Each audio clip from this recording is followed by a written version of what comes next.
A key question to be explored by the inquiry into Queensland's devastating floods will be the release of water from Brisbane's Wivenhoe Dam and whether an earlier release would have avoided the inundation of several suburbs.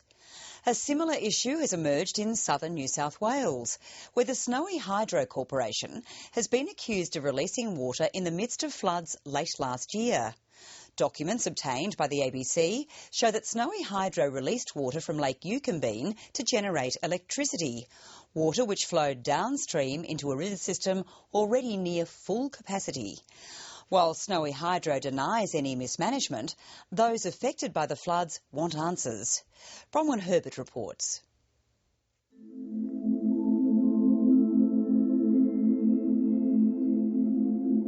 Just weeks before Queensland was hit by widespread flooding, southern New South Wales was facing a flood crisis of its own.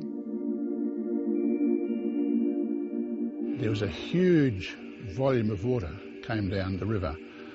It filled the river and then it spilled over the banks. We're faced with huge problems there. Peter Luders is a cattle farmer on the Tumut River near Gundagai. The fast-flowing water destroyed fences, pastures and equipment, but the worst was the erosion.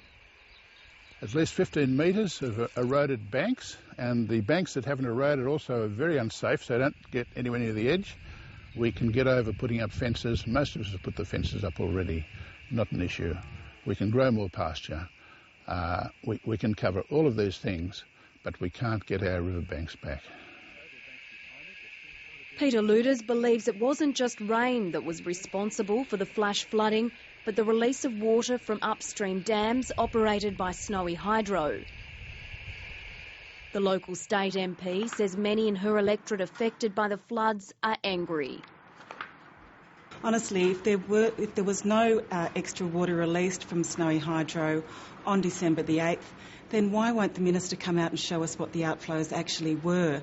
Why hide behind commercial in-confidence if they've got nothing to hide? The Snowy scheme is recognised as Australia's largest engineering feat. It's now run by Snowy Hydro, which has a licence to capture, store and divert water for towns, farmers and the environment along the Murray and Murrumbidgee rivers, as well as generate hydroelectric power. It was put there primarily for water management and to provide a reserve storage in times of drought. At the top of the scheme sits Lake Yucumbene. It's the largest of Snowy's 16 dams and holds the equivalent of 9 Sydney harbours.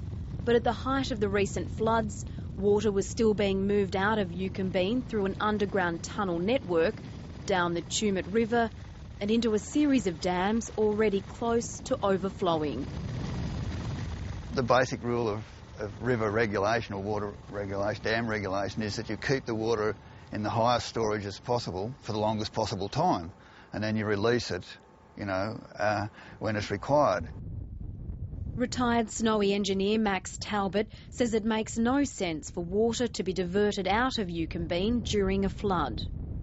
We know that Hume Dam and Blowering are both full or spilling. By adding water to them from this dam, which is only 28% full, doesn't seem to make a lot of sense.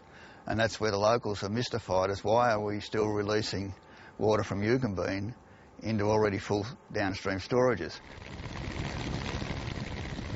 The Tumut River flows into the Murrumbidgee, and in early December the river system was under serious flood alert.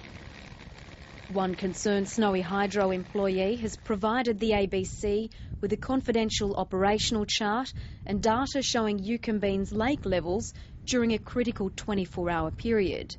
The 7:30 report has shown the data to Max Talbot.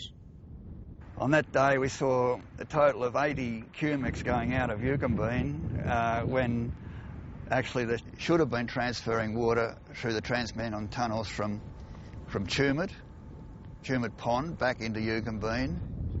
The confidential chart shows on Wednesday the 8th of December the lake's level dropped 6 centimetres. That's the equivalent of releasing 6 million litres. The day before, urgent flood alerts were issued downstream. Despite this data, Snowy Hydro's chief executive denies any release from Lake Yucumbene on the day in question. Because we anticipated the floods, we stopped releasing anything on Wednesday. We took as much as possible into storage to mitigate the floods. While almost every dam across the Murray-Darling Basin is near full capacity, Lake Yucumbene is a swampy marsh. Hans Bassado runs a caravan park on what should be the lake's edge. At the moment we're at 28%, which is way in the distance over there. This is the main catchment, the headwaters for the Murray and the Murrumbidgee. This is where it all starts.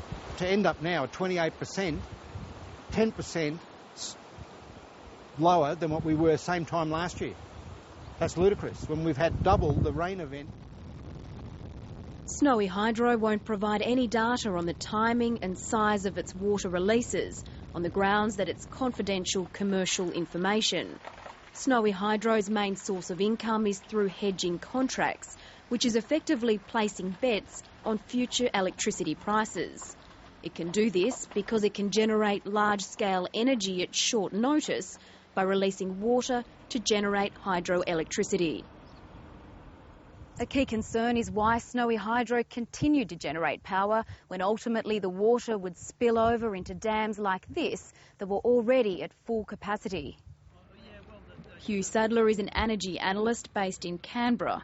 He says public data from the National Electricity Market shows its biggest power station, known as Tumut 3, was operating on the day Snowy Hydro says it had stopped releasing water. Well, it shows that the scheme as a whole operated at fairly close to its available capacity for about 12 hours during the daylight hours, I think.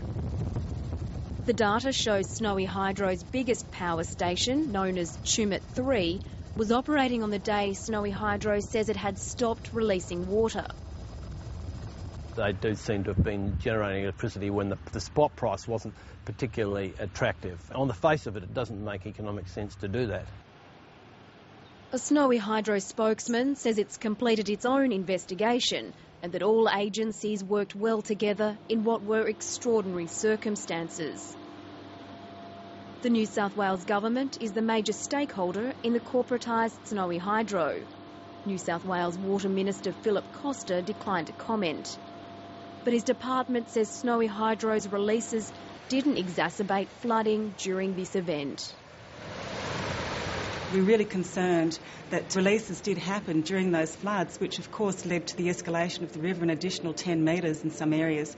And, you know, the floods that washed through Wagga Wagga, through Adelong, through Tumut, these communities have suffered terribly as a result of those floods. And, you know, the speculation is there that perhaps the floods didn't need to be that high because, you know, was this water released or was it not by Snowy Hydro? And these are the answers that we need. Bronwyn Herbert with that report.